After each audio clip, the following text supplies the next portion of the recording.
Hi, I'm Ingrid Maynard and you're listening to The Sales Revolution.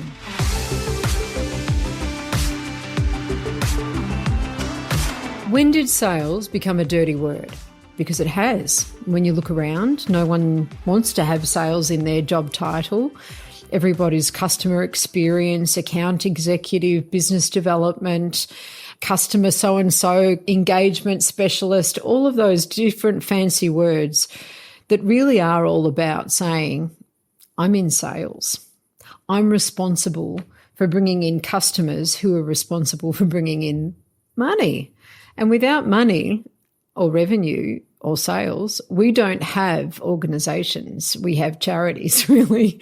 But even you could argue that charities really rely on funds. Are they not in sales? I would argue that they are. And that's where we get all bent out of shape about the word sales. And I'm really on a mission to change that association because I believe it can be something that we are proud of, particularly we salespeople can be proud of, but also the association with anyone with the word sales is something that's, whispered or shouted with some fondness, with some warmth. So when did it all change? Well, I'm going to take you through my theory about when it all went a bit pear-shaped and when it went wrong, because it wasn't always like that. So the first question I have to answer or put to you is, where did all the salespeople go? And as I said to you about the job titles, it goes really beyond that. In the 1990s, going back that far, 35 years nearly, going back to the 1990s, marketing was the thing that everyone wanted to do. I mean, I did. When I went to uni, marketing was one of those brand new degrees that, it was really aspirational to do marketing. Do you know what? I'm embarrassed to say this, but I didn't even know what it was. I just knew that it was ace and that it was trendy and that I really wanted to be a part of it. And so I got into Caulfield Monash and had to work really hard in Year 12 to get the marks to get into marketing. And when I got there, I looked around and I went, I don't want to be here. These are not my people. And so anyway, I went down a different path. But I mentioned that because marketing was incredibly trendy and people really wanted to be in marketing. And the theory behind marketing was that if we create demand, which is really the primary purpose of marketing, if we create the right demand, in theory, our customers are smart. They're educated. They know what they want. They've done their research. And all they need to see are the available options. And if marketing lands that message better than any other company lands their marketing message, in theory, our customers will choose us. And that's great. There's nothing wrong with marketing creating demand. It certainly helps salespeople. We all know, if you're in sales, we all know when a marketing department's weak, how much harder we've got to work as salespeople. But marketing isn't the replacement for sales. But it was kind of seen as such, as the 90s wore on, as online websites became places where people started to visit, and not just visit for information. They became way beyond brochures to becoming what we know today, e-commerce sites. And so what it created was a couple of generations of what I call order takers. So the salespeople that really expect a customer to tell them what they want, and then they'll be incredibly pleasant and process that order.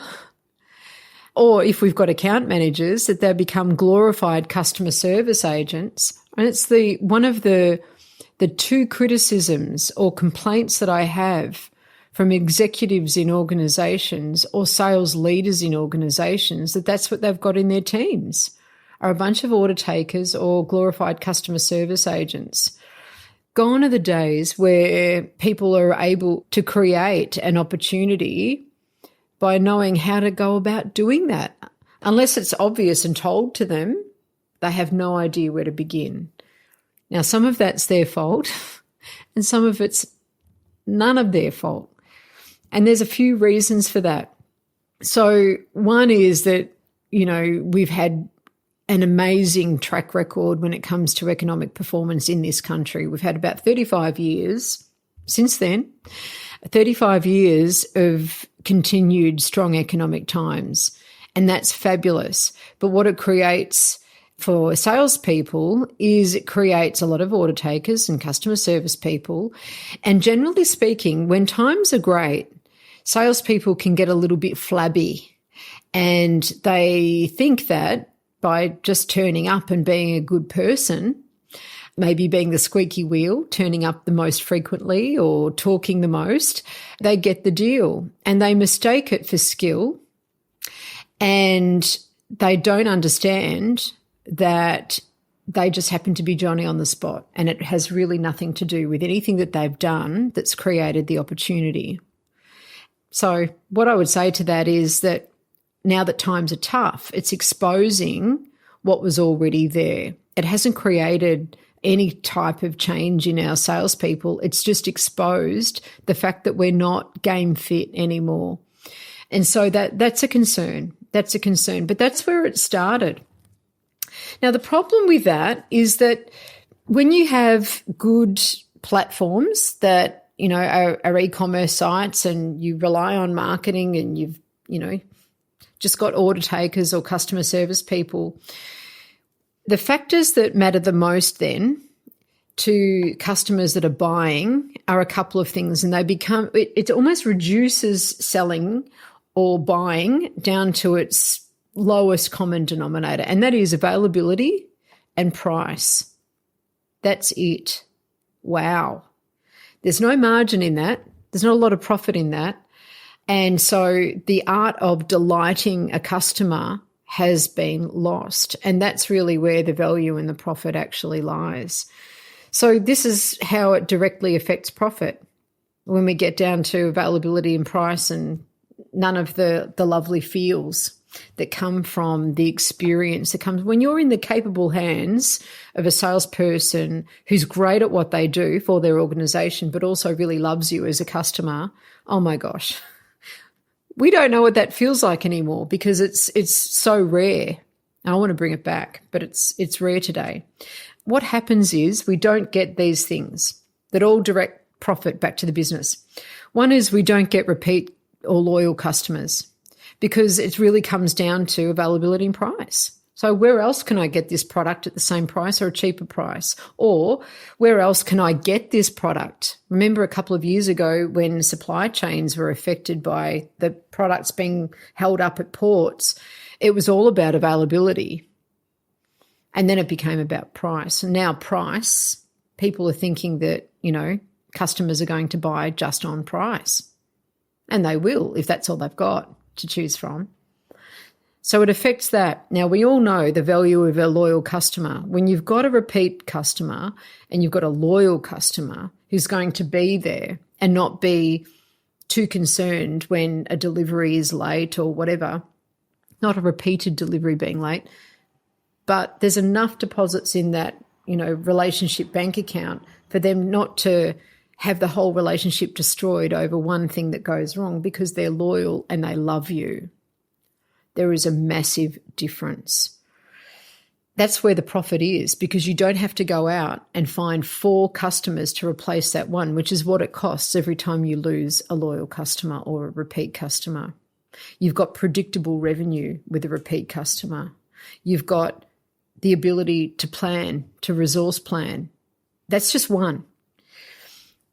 When you have customers that are delighted because they love the way that it feels to transact with this organisation, they want to buy more and they understand what's in it for them. They get it. They get the value that happens. So imagine if you think, customers just know what they want, and they come in. And remember, customers don't know what they don't know. They come in thinking that that's all that they want. And if you've got a lazy or an unskilled salesperson sitting there who's not about delighting, who really doesn't care, who's going through the motions, they'll process a transaction, which is what I call it. It's not selling. They'll process a transaction. Customer might walk out the door and go, oh, bugger, I didn't realise that it came with a case and it came with that and I should have got that and I should have got that. Why didn't that person tell me? Because that person didn't take enough time to really understand the broader context for the customer, to create an opportunity, to make sure that there was delight there. Where's the margin in that? It's not a lot. It's not a lot.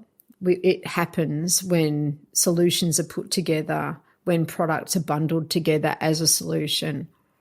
It's a lost art. It's a lost art. So there's that. So there's repeat. What's lost from not having repeat and loyal customers? Not what's lost when we don't create additional opportunities with and through our customers because they understand what's in it for them. Customers also stop coming back more frequently because there's no reason to. If all that you're competing on for their business is availability and price, well, they can look everywhere for that. There's no frequency of purchase and there's nothing compelling them to buy more frequently from you. And that's also where margin's made.